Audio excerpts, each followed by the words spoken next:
Right. ఇక Iran లో జరుగుతున్న ప్రస్తుత పరిస్థితులకు సంబంధించి పూర్తిగా డిస్కస్ చేద్దాం. మనతో పాటు బండారు రామ్మోహన్ రావు గారు ఉన్నారు, విశ్లేషకులు జూమ్ లైవ్ లో అందుబాటులో. నమస్తే అండి రామ్మోహన్ రావు గారు. నమస్తే. నమస్తే సార్. 14 రోజులు అవుతుంది దాదాపు ఇరాన్ లోనైతే మొత్తం ఒక రావణ కాష్టాన్ని తలపిస్తుంది. అసలు ఇరాన్ లో ప్రజలు వీధుల్లోకి రావడానికి కారణం ఏంటి సార్? అంటే ఆర్థిక సంక్షోభమా లేకపోతే మత ఛాందసవాదమా? శాలిని గారు, మీకు రాజ్ న్యూస్ ప్రేక్షకులకు నమస్కారం. ప్రపంచవ్యాప్తంగా ఒక రకంగా ప్రపంచం భగ్గుమంటున్నట్టున్నాయి. ప్రపంచవ్యాప్తంగా 2-3 దేశాల మధ్య యుద్ధాలు జరుగుతున్నాయి. ఒక యుద్ధం ఆగిపోయింది, ఒక యుద్ధం 4 ఏళ్లుగా నడుస్తుంది. మనకు ఉక్రెయిన్ రష్యా యుద్ధం నడుస్తుంది. అంతర్ యుద్ధాలు కూడా మొదలైంది. శ్రీలంకలో మొదలవుతే తర్వాత బంగ్లాదేశ్, అంతకుముందు మనకు నేపాల్, అట్లాగే వాళ్ళ ఇరాన్ లో కూడా అంతర్ యుద్ధం జరుగుతుంది. దాంతో పాటు అంతర్జాతీయంగా వెనిజులాను ఆక్రమించుకున్న కాడి నుంచి మొదలు పెడితే వెనిజులా పాలకులను అరెస్ట్ చేసి అమెరికాలో ముదురును అట్లాగే ఆయన భార్యను తీసుకుపోయిన సందర్భం చూసాం. ఫిలిప్పీన్స్, ఇతర దేశాలకు కూడా హెచ్చరిక చేస్తుంది ట్రంప్ ప్రభుత్వం. అంటే ఒక రకంగా చెప్పాలంటే అమెరికా పెద్దన్న పాత్ర, ప్రపంచ పోలీస్ పాత్ర వహిస్తూ అన్నింటినీ చిన్నాభిన్నం చేస్తూ ఇవాళ ఇరాన్ లో ప్రజలకు, అంటే తిరుగుబడుతున్న ప్రజలకు మద్దతు ఇస్తున్నది. అయాతుల్లా ఖొమైనీ అధ్యక్షుడిగా ఉన్నారు. ఆయన మీద తిరుగుబాటును ప్రోత్సహిస్తుంది, మరింత ఊతమిస్తుంది కూడా. అంటే ఒక రకంగా చెప్పాలంటే ఇవాళ చిన్న దేశాలు అయితే ఆక్రమించుకోవడం, లేకపోతే వాళ్ళ దేశాలు ప్రభుత్వాలు మార్చడం, పెద్ద దేశాలైతే సుంకాల యుద్ధం విధిస్తుంది. చూస్తున్నాం మనం మొత్తం ప్రపంచవ్యాప్తంగా అమెరికా చేస్తున్న దుశ్చర్యను రష్యా, చైనా మనలాంటి దేశం కూడా ఖండిస్తున్నా కూడా చేయాల్సిన పని వాళ్ళు చేస్తున్నామన్నారు, దుర్మార్గంగా ప్రవర్తిస్తున్నారు. ఇది నేపథ్యం. ఇవాళ మీరు అన్న ప్రశ్నకు, ఇరాన్ లో ఆర్థిక సంక్షోభం పెద్ద ఎత్తున నెలకొంది. గతంలో కూడా మనకు అంతర్యుద్ధం వచ్చిన సందర్భాల్లో ముఖ్యంగా బయట దేశాల మద్దతు ఎప్పుడు ఉంటుంది అంటే ఆ దేశంలో అగ్గి రాజుకుంటూనే మిగతా వాళ్ళు ప్రేరేపిస్తారు. అంటే అగ్నిలో ఆజ్యం పోసినట్టు అమెరికా లాంటి దేశం దానిలో భాగం పంచుకుంటారు. అన్నింటిలో అమెరికా పాత్ర లేకపోవచ్చు. ఉదాహరణకు శ్రీలంకలో ఉందనుకోండి, చైనా పాత్ర ఎక్కువ. చైనా తన ఆధిపత్యంలోకి శ్రీలంక తీసుకురావాలంటే పోర్టులతో స్వాధీనం చేసుకొని అక్కడ ఎట్లాగూ చేసిందో బంగ్లాదేశ్, చైనా, నేపాల్లో మన బంగ్లాదేశ్, అట్లానే శ్రీలంక, నేపాల్లో చైనా పాత్ర ఎక్కువ ఉంటే ఇటు పక్కన మధ్యప్రాచ్య దేశాలు అమెరికా పాత్ర ఎక్కువ లేదు. సోవియట్ రష్యా 4 ఏళ్లుగా మన ఉక్రెయిన్ తో యుద్ధంలో మునిగిపోయి అక్కడనే మల్లగులాలు పడుతుంది. రష్యానేమో ఇటు పక్కన ఇండియా, చైనాతో స్నేహం చేస్తూనే అటుపక్క వాళ్ళ యుద్ధంలో వాళ్ళు మునిగిపోయారు. ఈ దేశంలో అమెరికాకు సందు దొరికింది ఏంటంటే మధ్యప్రాచ్య దేశాల్లో ఇష్టం ఉన్నంత రకంగా ప్రవర్తిస్తూ అంతర్యుద్ధాలను ప్రోత్సహిస్తుంది. చూసినాం కదా. ఇప్పుడు ఈ దశలో రియాల్ విలువ, అక్కడ అమెరికాలో ముఖ్యంగా ఏంటంటే అమెరికా వాడుకుంటుంది ఏంటంటే ఇరాన్ లో రియాల్ విలువ పడిపోయి డాలర్ తో పోల్చుకుంటే ఇప్పుడు మన 90 రూపాయలు అంటేనే మనం గగ్గులు పెడుతున్నాం కదా.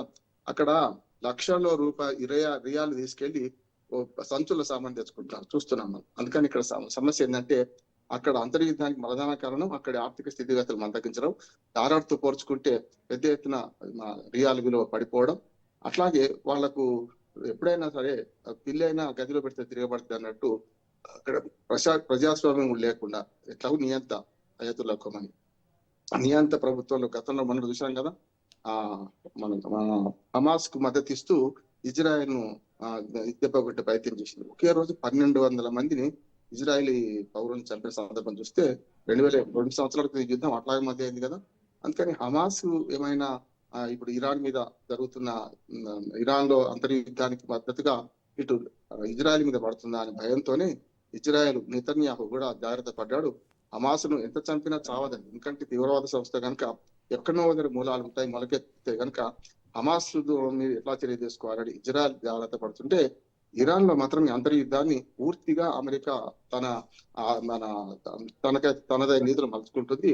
అమెరికాలు మన ఇరాన్ లో ప్రభుత్వం మీద తిరగబడుతున్న పౌరులను ధైర్యవంతులు, సాహసవంతులుగా పేర్కొంటూ వాళ్లకు బహిరంగంగా మద్దతు ఇస్తున్నారు. చూస్తున్నాం. ఆ మద్దతును వీళ్ళు ఎండగడుతూనే ఇరాన్ పాలకులు పెద్ద ఎత్తున బయట ఉన్న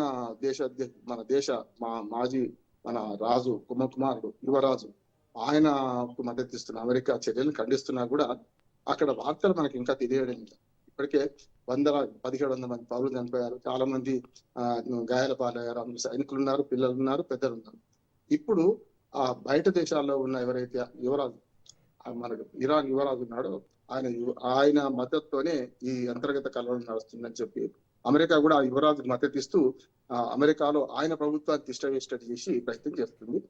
ఇందులో గతంలో ఒకసారి వెనక్కి వెళ్తే ఇరాక్ లో ఏదైతే చేసిందో అట్లాగే అయాతుల్లా ఖమేనీ కూడా అంటే ఎయిర్ లిఫ్ట్ తీసుకెళ్లి చంపేసే ప్రయత్నం చేస్తుందని నేను అనుకుంటున్నాను. ఎందుకంటే మనకు ఇరాక్ లో చూసాం కదా గతంలో మన సద్దాం హుస్సేన్ పెద్ద ఎత్తున తిరుగుబాటు చేసి సద్దాం హుస్సేన్ మీద అణ్వాయుధాలు తయారు చేస్తున్నారు అక్కడ ఉన్నాయని చెప్పి ఇప్పటికి రుజువులు చూపించుకోలేకపోయింది. కానీ ఆ సద్దాం హుస్సేన్ 2006లో ఉరి చూసాం మనం. అట్లానే అయాతుల్లా ఖమేనీ మీద కూడా అంతర్గతంగా కేసులు మోపి అదే దేశంలో ఉరిదీసే పరిస్థితి తీసుకొస్తారు. ఎందుకంటే ఈ ముస్లిం ఛాందసవాద కంట్రీస్ లో ఇటైతే ఇటు అటైతే అటు ఉంటుంది కనుక యువరాజును అక్కడిని డంపు చేసి యువరాజు పాలన తీసుకొచ్చి అక్కడి నుంచి ఇరాన్ అధ్యక్షుడిగా ఉన్న అయాతుల్లా ఖమేనీని చంపే ప్రయత్నం చేస్తుంది. అంతర్జాతీయ సమాజం గొడవ పెడుతుంది. గతంలో కమ్యూనిస్టు పార్టీలు కూడా ఇరాక్ విషయంలో సద్దాం హుస్సేన్ కి మద్దతు ఇచ్చినాయి. ప్రజాస్వామ్య ప్రభుత్వం నెలకొల్పిండు, పెట్టుబడిదారులకు వ్యతిరేకంగా ఉన్నాడు ఆయన అని చెప్పి అమెరికా తనదైన రీతిలో ఆయన చంపేసింది. ఇప్పుడు అయాతుల్లా ఖమేనీ కూడా మన సద్దాం హుస్సేన్ పట్టిన గతే పడుతుందని ఒక మాట్లాడుతున్నారు. ఏం జరుగుతుందో చూద్దాం. కానీ అమెరికా మాత్రం దుర్మార్గంగా ప్రపంచ పోలీసుగా వ్యవహరిస్తూ అన్ని దేశాల మీద దాడులకు పూనుకుంటుంది, లేకపోతే ఆర్థిక దాడులకు పూనుకుంటుంది. ఇది సరైనది కాదని ప్రపంచం అంతా గగ్గోలు పెడుతున్నా కూడా వీళ్ళు చేస్తున్న పని అమెరికా బుద్ధి మారడం లేదని ఆవేదన. రామ్మోహన్ రావు గారు, మీరు ఇందాక అంటే ఈ ఆందోళనకి అందరికీ కారణం అటు ధరల పెరుగుదల అలాగే కరెన్సీ పతనం మాత్రమే అయితే మరి అక్కడ ఎందుకు డెత్ టు డిక్టేటర్స్ అలాగే ముల్లోస్ గో బ్యాక్ స్లోగన్స్ ఎందుకు వినిపిస్తున్నాయి ఆ నిరసనకారుల్లో? ఇప్పుడు కూడా మా శాలిని పాలకులకు వ్యతిరేకంగా ఉద్యమాలలో కారణం ఒకటి ఉంటే దానికి ప్రతీకార చర్య ఇంకో రకం ఉంటుంది. అంటే వాళ్ళ మీద ఆరోపణలు చేస్తుంటారు, ప్రభుత్వాన్ని పడదీసే రాజద్రోహం చేస్తున్నారని చంపేస్తున్నారు. చూస్తున్నాం కదా మనం.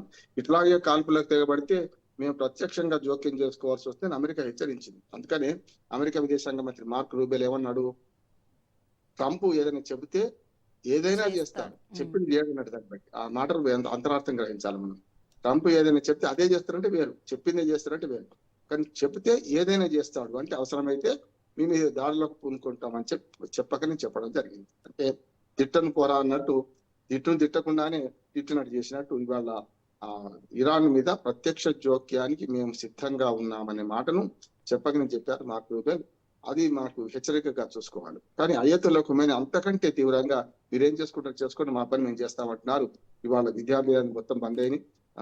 వారం 10 రోజులుగా ఆన్లైన్ తరగతులు నడుస్తున్నాయి. అక్కడ విద్యాలయాల విషయంలో అంత గందరగోళంగా ఉంది. అంతేందుకు మార్కెట్కి వెళ్తే మళ్ళీ తిరిగి వస్తామా లేదా, అసలు మార్కెట్కి వెళ్తే అసలు మన దగ్గర ఉన్న డబ్బులు చెత్త మన చిత్తు కాదాలాగా పనికి రాకుండా ఉన్నది కదా, ఇవ్వాల్సిన బాధ ఆవేదన ఇరాన్ పౌరుల వ్యక్తమవుతుంది. దీనికి అంతటికీ కారణం ఆర్థిక మందగమనానికి, ఆర్థిక చిన్నాభిన్నానికి, ఆర్థిక సంక్షోభానికి ఇవాళ ఈ అయాతుల్లా ఖమేనీ కారణమని కొందరు విద్యార్థులు. ఇది జంజీ ఉద్యమం కాదు, ఇది మామూలుగా అన్ని వర్గాల వారు ఉన్నారు. జనరల్ చూసుకుంటే మీరు నేపాల్ కానీ, బంగ్లాదేశ్ కానీ, అట్లాగే మిగతా దేశాల్లో జంజీ ఉద్యమం నడుస్తుంటే ఇక్కడ అన్ని వయసులో వాళ్ళు ఉన్నారు, ఒక జంజీ లేరు.